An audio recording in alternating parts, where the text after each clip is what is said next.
Hey everyone, welcome back to the channel. In today's video, I'm going to show you how to hide last seen and online status on Telegram. Whenever you get into Telegram, all your contacts can see when you are online or when you were last seen. If you don't want that, you can turn off last seen on your Telegram. In this video, I will show you how to do this.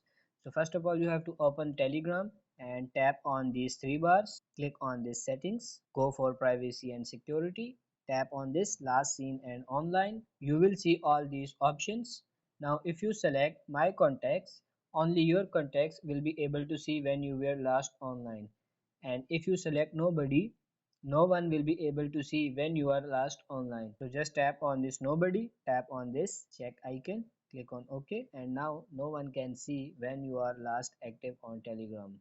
Now if you want some exception, you want some people to know when you are last online in the Telegram app, you can do that too. So what you have to do is tap on this last seen and online again. Now tap on this always share with. Now select the contact you want your last seen to share with. Tap on this done again, go back. Now only the contact can see you online you've selected, but others won't be able to see your last seen status. So this is the way you can hide your online status and last seen on Telegram. I hope this video was helpful. If it is, like this video and subscribe to the channel. Thank you.